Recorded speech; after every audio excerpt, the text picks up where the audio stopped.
even though I was like on this passionate mission, I did not know anything about publishing.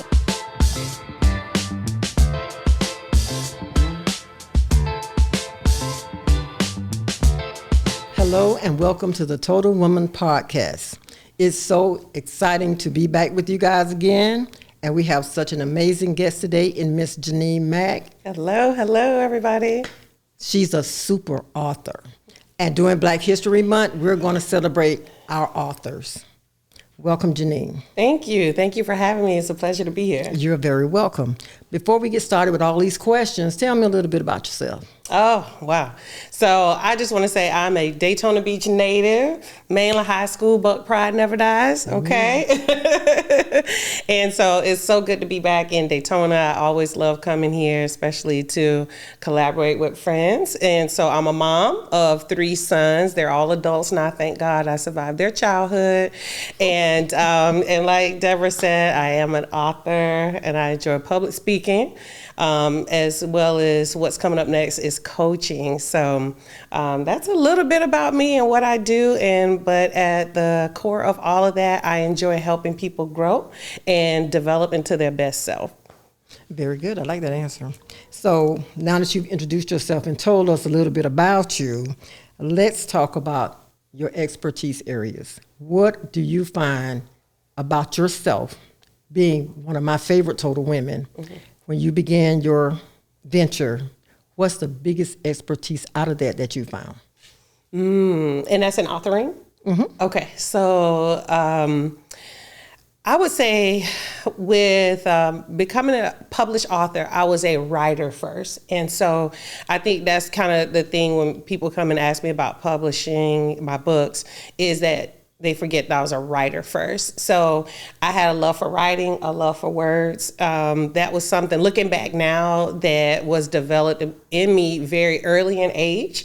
When I was in kindergarten, I used to, quote unquote, write my own books before I learned how to read. So I was just drawing pictures and putting them together in a book form. So I'm the youngest of 5.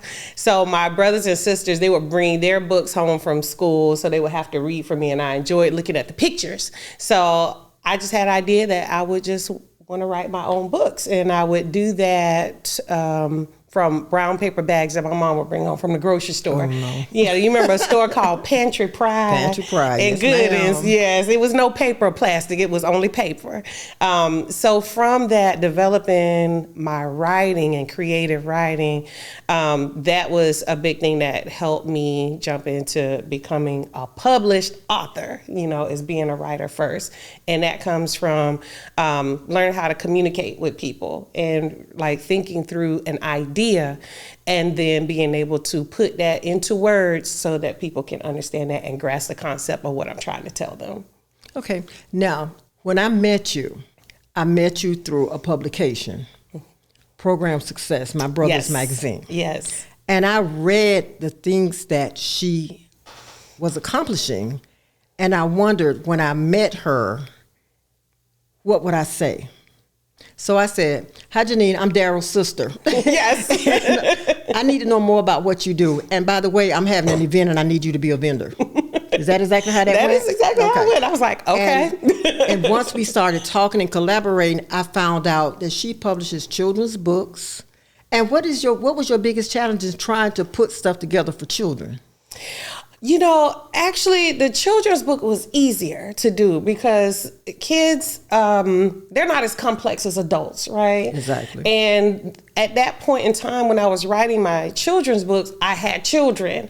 So I was watching how they were going through school and the materials that they were bringing home. I had a big rude awakening that school had changed since I was there.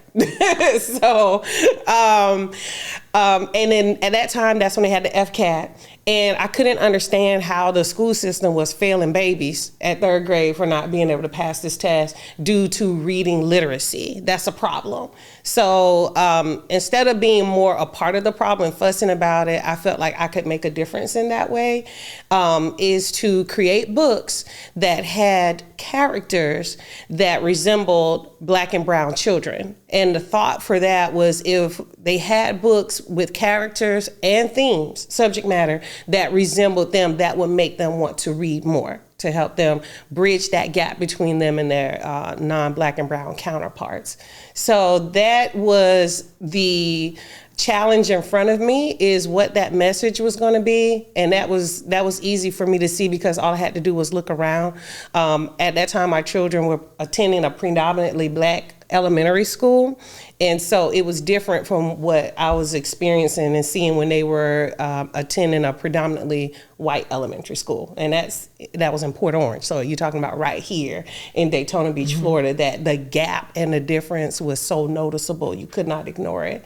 So in my children's books, I have every single book, the characters are Black and brown, and the subject matter is lessons that our kids can learn, as well as hopefully to increase their reading literacy. So I was on a mission. I was on a mission. That was my mindset, is that I was on a mission to make this right. Okay, so sticking with elementary school. Now, our wonderful governor has come up with all these rules about the curriculums and the programs and the books in school. What are your thoughts on not teaching what our children need to know? Oh, that's a disaster. That is an absolute disaster. I will say it to anybody. I don't care. That's an absolute disaster, because when you don't know history, you're in danger of repeating it.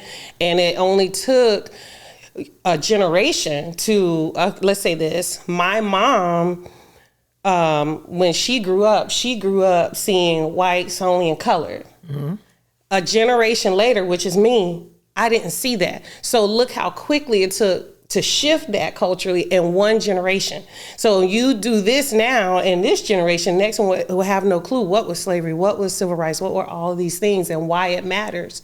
And so they're in danger of repeating that same history, unbeknownst to them that it happened already before.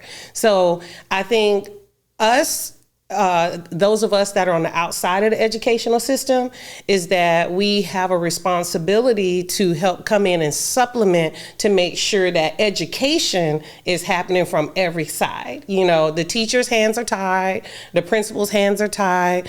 And I say that because I do go in schools as well, you know, as much as I can to help present and show. One particular school that I went during their Black History Month, and I appreciated being invited to that, is those children had never seen a Black author in person.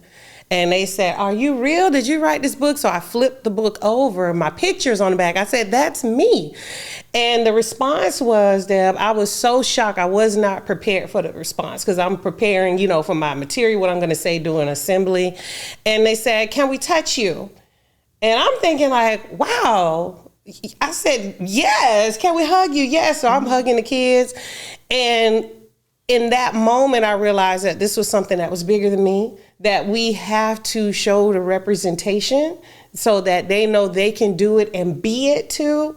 And if you take history away, that is also taking away examples of what you can be. It wasn't until I saw a Zora Neale Hurston and learned about her to say, I can do it too. A Maya Angelou to say that I can do it too, that I can have a voice too. So if you take all of that away, that is a disaster. You know, kids are going to be lost. I totally agree. Because in my feeling about this whole situation with taking away, not just from the elementary school, but then they're taking away from the college. Yes. So at that point, there are books out there that are, I guess we're going to call them banned books. But me personally, I feel like as parents, we should still teach our children our culture, because if we don't teach them our culture, how are they going to learn? And with some of the things that's happening here that I found out recently, they're getting ready to start drawing boundaries. So when you start drawing boundaries for these kids to go to school, we're going to be right back into segregation. Yes, yes. We're going to have all our kids back at our schools, which for me personally, is fine. Yeah. Because how else are they going to learn? Right. Because they're going to lose so much as children. They're going to grow up and they're going to ask the questions. I get questions asked by my little granddaughters all the time. Well, Grandma, what's wrong with this book? Grandma, did you read Henry and the Freedom Box? I never heard of Henry in the Freedom Box. Right. But I read it. And it was just so amazing that went on. But they're not going to learn that someone gave her that book to read. Wow. And that's what we're going to have to do. We're going to have to just find a way to teach our children. Yeah. So moving on, are you working on anything currently for children? I am working on this year, it has to happen, is the children's books that I currently have, which is 5. And those 5 books are called the Life Lesson Series because each of them teaches a life lesson. So they are in English and in Spanish. So my goal this year is to get them translated into Creole because that is the second largest growing language here in Florida. So we have that. And we know when there's a language gap, there can also propose a learning gap. So I wanted those parents to be able to have a resource material for their children that are elementary school age. So from there, I do want to write a next book series. That is going to happen. The current one is for ages 3 to 9. So your pre-reader through 3rd grade. The next one I would like to do maybe 6 to 12 or preteens because that's a awkward age, that middle school age Exactly. there. Yeah. To be able to get those kids reading and understanding some life things as well. So they have challenges in that, and probably make. The bigger dream I have is to make a doll that goes with them, and not like a doll, like a baby doll, but a doll like more like on the side of like a Barbie, that kind of thing to go with the characters that are in my head for the book.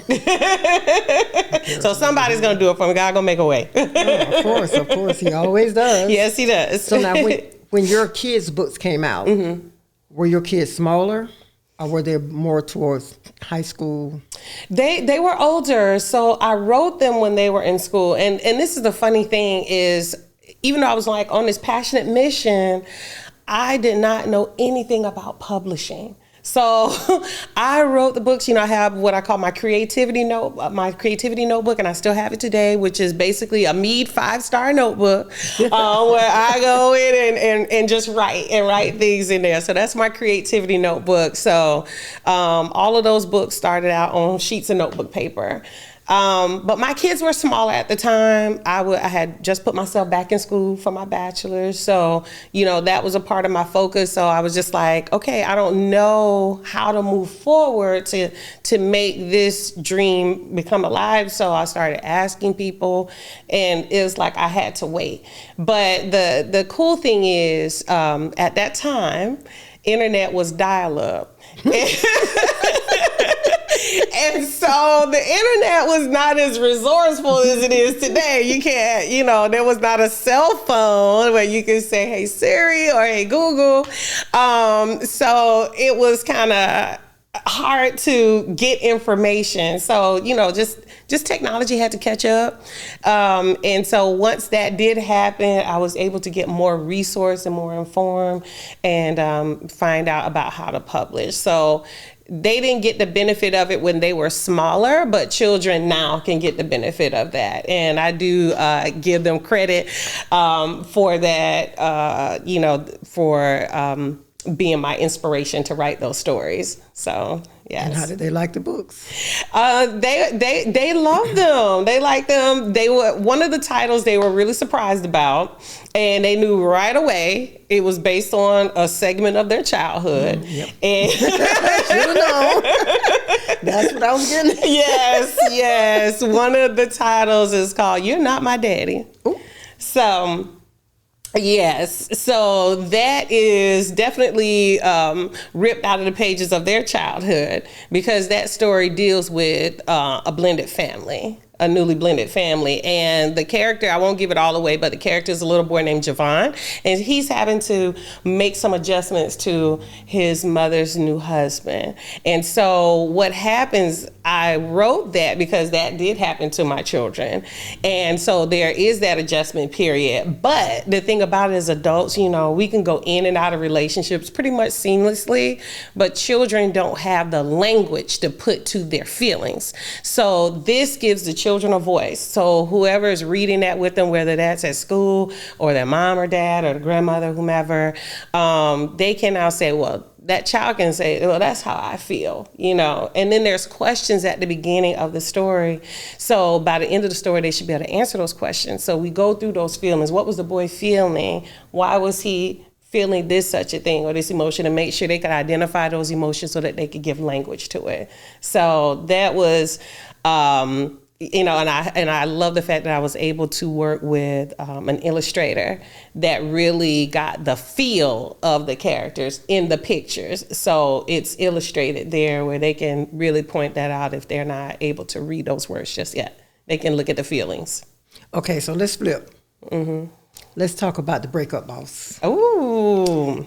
Jeanine has a book called The Breakup Boss. Now, she gave me the book, but the book has a workbook. So I was kind of confused as to, does she want me to read this book and take a test, do a quiz, write down some questions to ask her later? So what I need you to do right now is explain The Breakup Boss, what it's about and how it affected you. Okay. That made you write it. Okay, that made me write it. Okay. Let's go. Ooh, that's a loaded question. That's like loaded nachos. There's a lot in there. So the Breakup Boss, it's called The Breakup Boss, How to Break Up with Toxic People and Mindsets That Keep You Down. Okay. So as Deborah mentioned, it's a book and there's also accompanying like journal for you. So what happens at the end of each chapter, this is not something that you're going to read through and say, I'm finished. No. True. It is a self-work. It is a journey. You're going on a journey of self-work to help you stop breaking those mindsets, to help you to stop breaking negative mindsets that have been holding back. Basically cycles.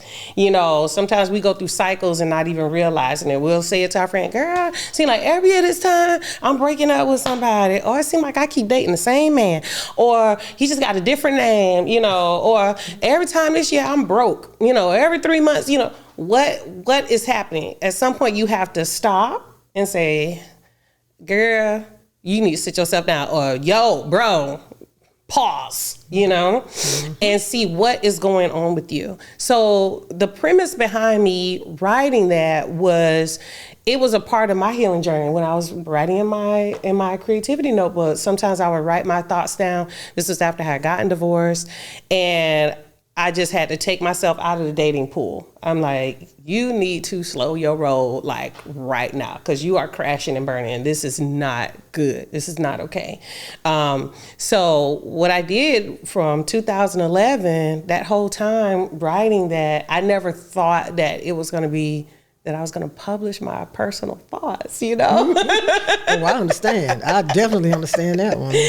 And yeah, so that's like, I was like, you want me to do that? Okay. You know, so, and then when you're going through those dark times, which is what I had to get it out. And at that time, I mean, you gotta think 2011 versus 2024, you really weren't hearing words like self-love. You really weren't seeing go to therapy. You know, those kind of things were just like for someone else, or if you had a certain income, it wasn't something where I felt like was available to me and a available resource to me, whether, you know, financially or whatever.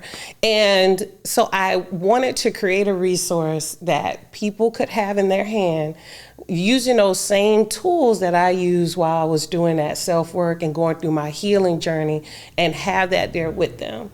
So at the end of the chapters, I'm going to ask you different questions about what was discussed in that chapter. You know, the signs. It's a chapter that deals with abuse. There's a chapter that deals with, you know, getting to know yourself, where you could take like a personality quiz. The Myers-Briggs, if you're not familiar with that, Myers-Briggs is a good one. There's different ones that are similar to the Myers-Briggs, because the first relationship that you should have before you try to get into a relationship with someone else is the relationship with yourself.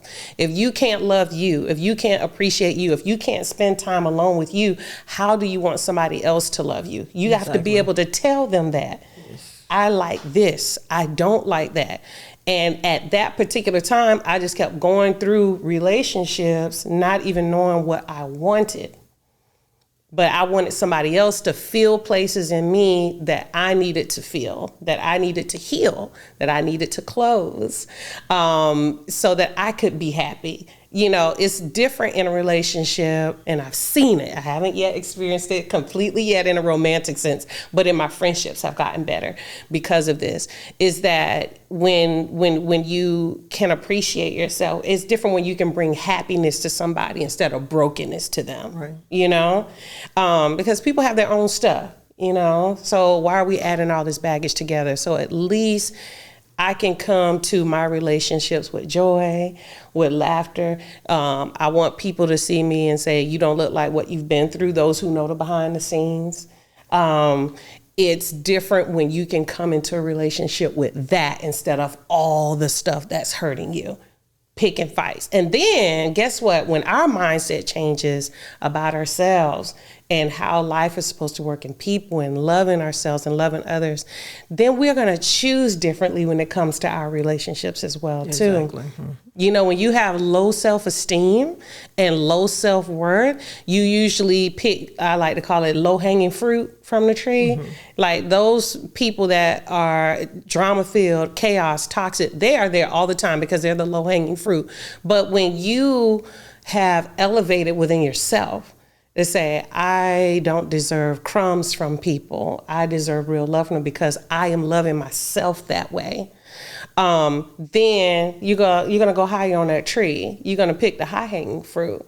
People that encourage you, people that are in themselves in that growth journey. So they celebrate you and support you in your growth. Not be like, girl, why you reading that? Why you listening to that? Why you got to go over to Total Women's Conference? What you got to do? Let's go over here. Let's go turn up. You see, it's a difference in relationship.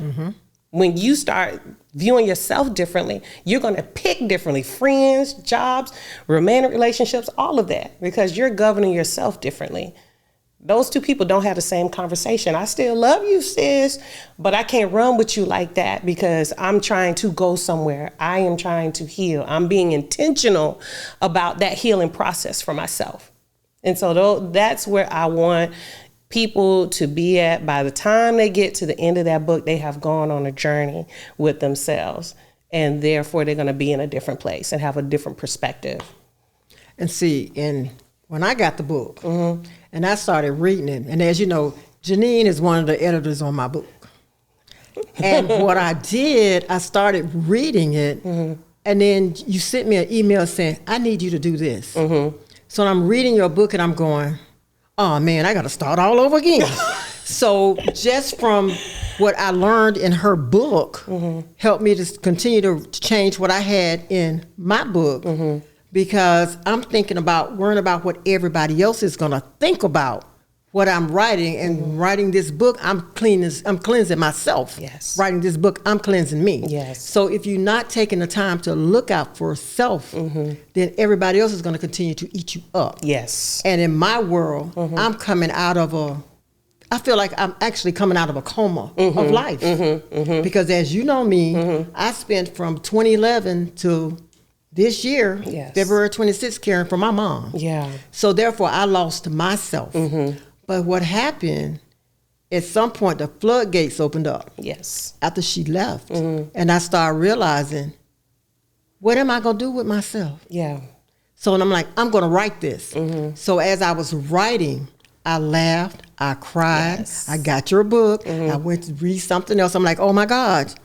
I need to fix this because I'm not exactly putting out there what I need to do to help people heal and to take care of themselves. Yes. So for that, I thank you. Oh. And the book is basically done. They're not done ripping it apart, by the way.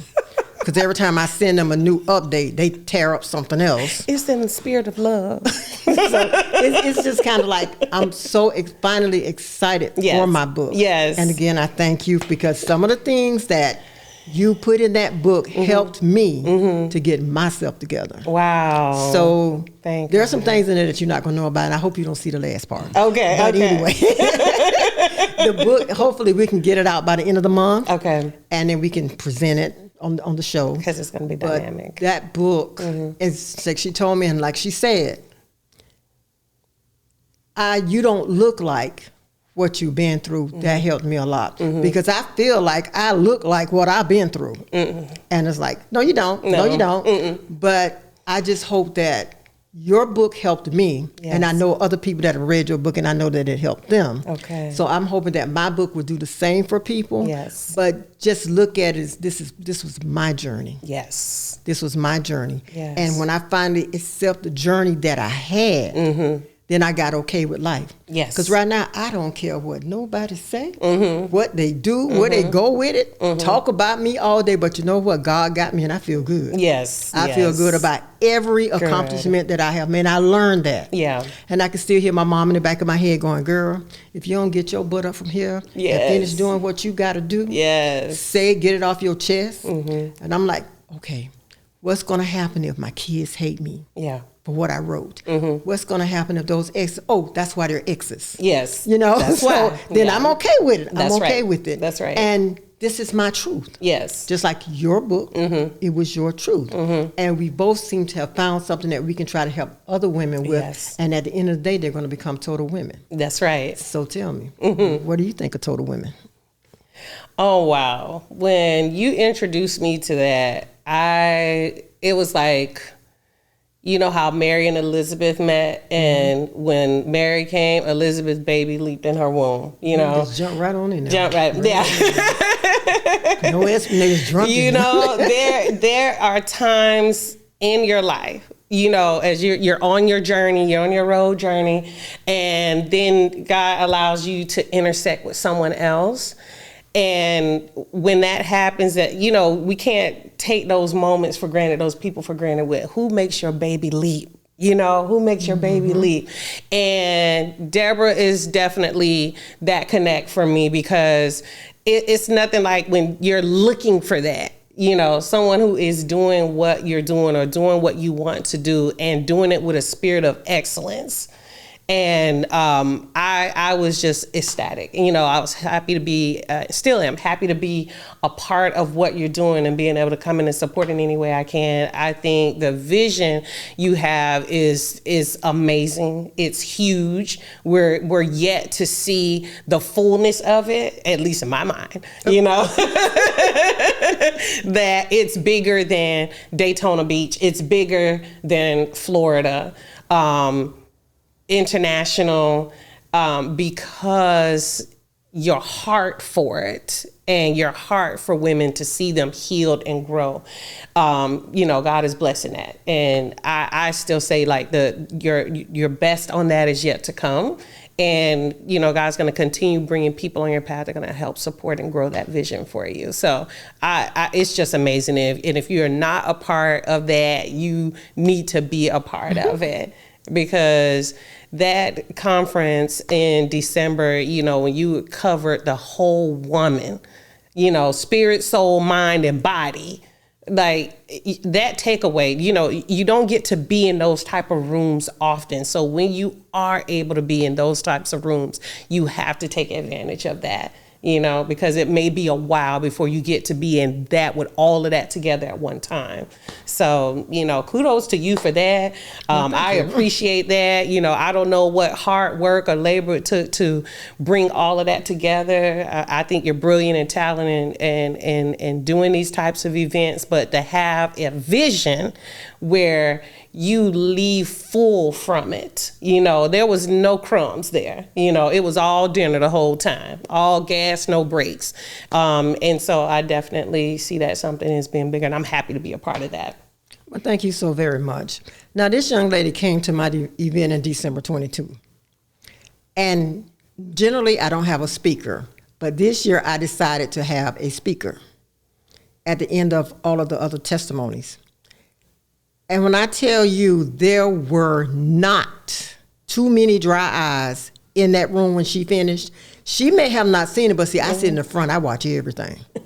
I want to know what everybody doing, when they're doing it, what they think, what they writing down. I watch the room. And she gave this young lady a gift. And I still hear from her. Where's Jeanine? I say, she's in Orlando. So at the end of the day, you bought so much to those ladies in that conference. Wow. And not to say she was dressed to the nines. Okay, she was dressed to the nines. So it's just kind of like, Okay, the ladies that come and present at the Total Women, the Total Woman Weekend is what we called it. These are everyday ladies. They have their own businesses. Some of them have medical practices and different things. And they talk about what it is to be a total woman. So as I bring women to the podcast, these are women that are actually doing things in the community, doing things in their business. They're total women. And a total woman is not, to me, it's not that woman just because she got the husband, the house with the white picket fence, all the bills are paid. What are you doing for yourself as a woman? Yeah. And this is how we close out Total Woman. Where are you in your totality as being a total woman? So, on that note, let's talk about some other stuff. Okay. As Miss Thang over there would say, let's get to the meat and potatoes of stuff. All right. Okay. Now, what would you like to do? Not just in where you live in Orlando now, but you are proud person to be from Daytona. Bless your heart. And what can you give in the community that'll pull women your way? Just go right into it. Yes, okay, both. I would say my next contribution to women is going to be coaching them. I went through coaching, and so now I see the value of that. And here's why I say that. Everybody, depending on where they are in their journey, right? Depending on where they are in their journey, they could read something or hear something and not be able to apply what they heard. And it's not because they don't want to. They just can't. They don't know how to get past certain roadblocks and obstacles, right? Because we live in blind spots, right? We have blind spots. So where a coach comes in, and let me clarify what a coach is and what it is not. I am not a licensed therapist. I am not a counselor, anything like that. Coaching is where you are today, and I help you get to where you want to go. So that's vision casting, therapy, all of that. People that like are licensed on the medical, they identify where you are today and go backwards and heal that part to bring you forward, right? Okay, so we got that established. So with coaching, some people need that one-on-one. To help identify that blind spot, that obstacle that's keeping them from being able to move forward and implement the way they want to be. For me, I still have a vision of the woman that I want to be. Despite, these things, and I appreciate those accomplishments, but there's still a version of me that I'm becoming. And there are people that are helping me become that. So what my contribution right now is to help other women get that. And sometimes that is going to be in group coaching, because there's power in community, strength in numbers, right? The worst thing that we can do is feel like we're the only one, and that alienation and that shame and that guilt that comes with that. But if you know that there's 5 other women in the room that are dealing with that same issue, you're going to feel more comfortable and relaxed to be like, okay, I can get past this. I can get through this. I'm not the only one dealing with this, so I don't need to bear this shame in my life because of this particular issue. So coaching them through that, through those different things is what the burden on my heart is right now for the community, is to bring that aspect to it. So do you feel like one-on-one coaching is appropriate is not the right word, but group, I guess you would call it counseling maybe? You're the coach of a group. Yeah. Does that tend to benefit, say if you got 5 ladies in the room? Or do you feel like coaching will be better if you're just a one-on-one that'll help that one person be better than learn to fit into that group of 5? I think it just depends on the person. I see a benefit to it on both sides. I could see why somebody may be apprehensive to be in a group setting, but it's one thing me telling you, like, say if I met with 5 ladies that day and then you're my 7 o'clock. And I could say to you, Deborah, you're not the only person that's going through that. I've met with 5 people today. And you could be like, you just telling me that to make me feel better. But what if you were in that space with those 5 other people and be like, hey, we're all going through this, and not to commiserate, but to be like, to remove that loneliness, to remove that shame of what you're dealing with. It's power in that, because now we're all on this healing journey together, if that makes sense, that you can gain wisdom from other people as well too. You know, you can feel comfortable and have that sense of community to be like, if I need to pick up the phone and say, I'm just not feeling it today, or like I am not on top of, you know, these blues that I'm going through. You have someone that understands that, instead of you being like, well, it's just me. Nobody understands. And I know I internalized that a lot for years. That nobody knows. Nobody knows. So when nobody knows, then the next thought is nobody cares. And if nobody cares, then why am I here? It doesn't matter if I'm here or not. And that's a slippery slope that you don't want to walk down, you know? So if you know that you have the strength of other people backing you and supporting you on that journey, I think that will make a big difference. Yeah, because a shy person like me, you know. Yes. I can't, at first it was like, I was invited to do group things, and I was like, no. Yeah. I don't want them to know my business. Yes. I don't want to talk. I want to talk to you by myself. Yeah. So once I finally did get a coaching, because my sister's a coach, and I'm like, what are you talking about? Yeah. How are you coaching them? To me, a coach is a football coach. Right. You know, that's coaching. What are we going to talk about that's going to make me think that you're going to be able to change my mindset on certain things? But once I got in the situation, because I know you probably can say it, I know nobody else knows, I do not like to be on Front Street. Right. I'm like, okay, I have a team of people that take care of everything for me, from the opening to the close. I don't even want to say thank you for coming. Right. Because I got people that I pay to do that. You know? So it's like, no, I went to a group meeting and they were like, this is your business. Why do you let everybody do everything? I said, because I pay them. Yeah. And they're like, no, but how are they going to know who's the person behind the idea? Yeah. Or who's the person behind the event? So it took a lot. So I met with one person and she talked to me. She said, okay, let's do this. Stand up there in front of the podium and act like you got a bunch of people that you're talking to. I had a great time. The next time we went to something, I stood in front of people and I was like this here. Okay, thank you for coming. So I think that the counseling and the group stuff does help pull that out of you. So now it's like, I don't shut up. Yeah. It's like, okay, I got it. You don't feel like going, I got it, I'll go on. Yes. But that's something that, you know, I had to understand what the coaching was about. Yeah. My sister, she'll tell you, I'm her coach. Yes. I'm her best coach. Yeah. I don't call you. When I feel like I messed up, I'll call you. I'm like, did you see it? How did I do? And then the worst thing that you could say to me was, I could tell you were a little nervous. I get that a lot. Yeah.